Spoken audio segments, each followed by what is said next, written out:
Welcome to my How Healthy Are You weekly educational podcast. My name is Dr. Thomas Brewer. I'm a PhD chemist and nutritional blood microscopist.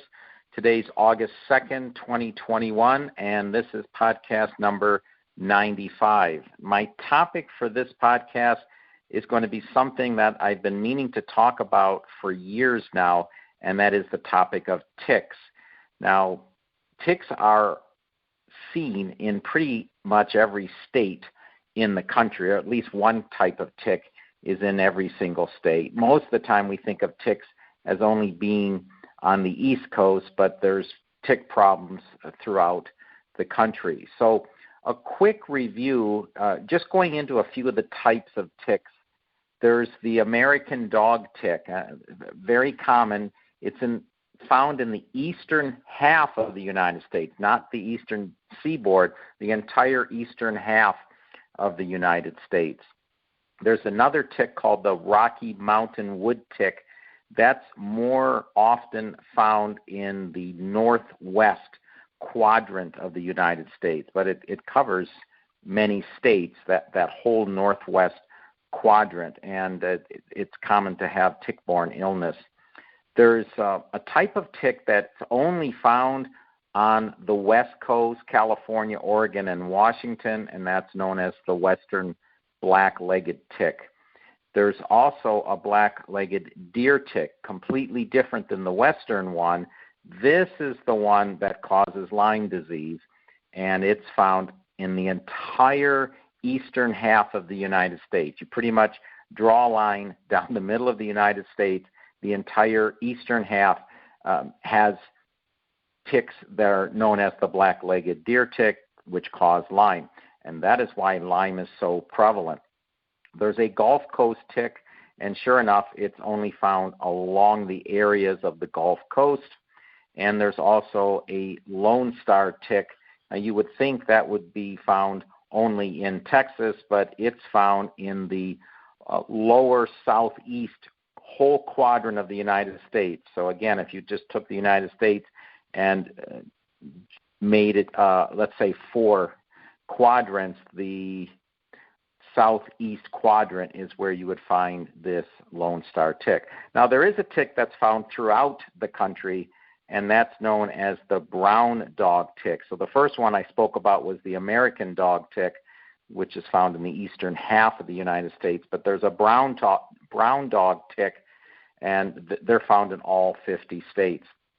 So ticks in general are associated with about 16 different diseases in the U.S., and I'm going to go into a little more detail about something that came up about the past 15 years, about the past 10 to 15 years. People started developing rashes and hives and gastrointestinal distress, so stomach disorders, just a few hours after eating red meat. And these people also had high blood levels of a molecule, it's a sugar molecule known as alpha-gal. And this sugar molecule is normally found in mammals like cows and chickens, but not in humans. Well, the culprit is one of the ticks I mentioned, the Lone Star tick. So that's normally found in the southeastern quadrant of the United States. And what happens is they end up biting animals, and then we consume those animals. And so it spreads an otherwise harmless molecule to those animals. It goes into our bodies, and our bodies interpret it as a threat. So this alpha-gal sugar molecule in our bodies is seen as a threat, and so our immune system attacks it, just like we would attack any virus or any other bacteria. And in this case, our immune system goes into overdrive, and that's why people get these problems with the gastrointestinal disorder and even rashes. So it's known as alpha-gal syndrome. There's an acronym for it, of course, AGS. And what is recommended is to just avoid meat and dairy. Well, how are you going to do that unless you become vegetarian or vegan? So one thing that will help break this sugar down is to just take your plant enzymes. So if you suspect that you've consumed meat or any animal product from a source where there's this alpha-gal molecule in there, so you end up with a rash or gastrointestinal problems, be consistent with your plant enzymes, and it should break that sugar down. Now, the other thing that's really the most common issue we think about when we talk about ticks is rashes. And what's very common is the Lyme disease, the circular bullseye. But there's something else that I wanted to talk about before I get to Lyme, and there's what's called a Rocky Mountain spotted fever. So anyone in the western part of the United States has heard about that, and it's a different rash than the Lyme tick rash. So the Rocky Mountain spotted fever, the rash is very blotchy and red, of course. It starts on the hands and often spreads up the arms, and it starts on the feet too. And it usually lasts a few days before you get even more infected, and it spreads even further. So older people tend to get this. It moves fast, and then other symptoms go very dangerous, right, all the way up to a coma and respiratory failure and things like that. The solution is the same solution I'm going to cover for the common Lyme, which I've talked about on previous calls, but I'm going to go over it again.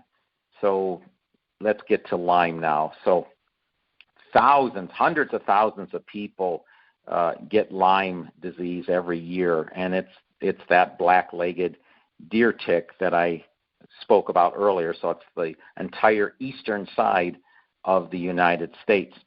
And the typical sign is that bullseye rash, but that only occurs in about 3/4 of the people, so around 75% of the people.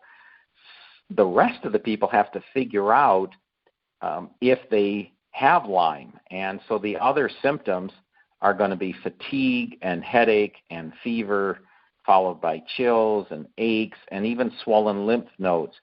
So I've talked to many people that live in the eastern part of the United States. I have a lot of clients there, and every time I visit Pennsylvania, this is always a big topic, and there's always people where I'm analyzing their blood, and they have this suspicion of Lyme. So something to remember. First, Lyme disease is a bacteria, so it's not viral. So typically when you have a virus, the virus goes through a cycle, and once the cycle ends, you're fine. With bacteria, that's not the case.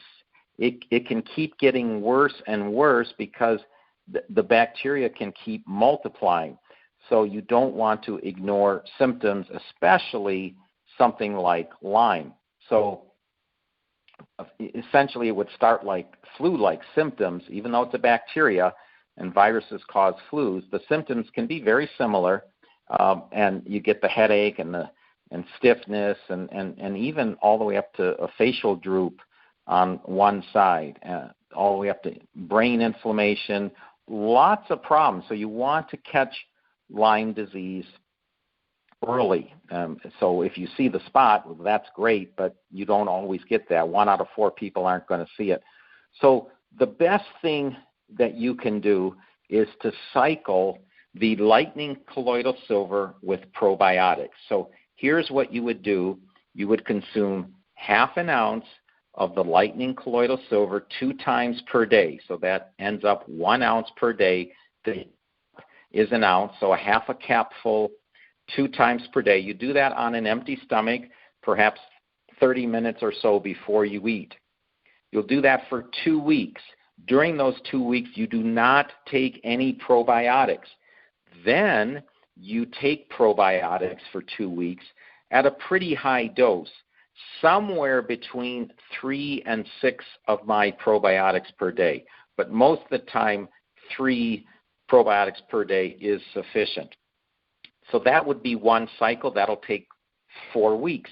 But the way Lyme works, the way the bacteria works, is it goes into the tissue, and you can only kill the Lyme that's still circulating in your body. So during that 2 to 4 week cycle, that first cycle where you're doing the silver for 2 weeks and then the probiotics for 2 weeks, you'll get a good fraction of the bacteria in your body, but you will not get all of it. So then you have to do another cycle, another 2 weeks of colloidal silver where you're consuming a half an ounce 2 times per day on an empty stomach, and then another 2 weeks of probiotics, typically 3 probiotics per day. You can take the probiotics right before a meal. You can take them the same time as your enzymes. That's pretty ideal. And you may have to do that a third cycle, meaning it would take 3 months to get through the problem where you've killed enough of this Lyme bacteria that your white blood cells can handle the rest. So that comes to the second part on the reason you got sick in the first place. If you're bitten by a deer tick and your white blood cells are very strong and very active, chances are you won't have any reaction to the deer tick because your white blood cells will kill the bacteria quickly. And that's where you want to be.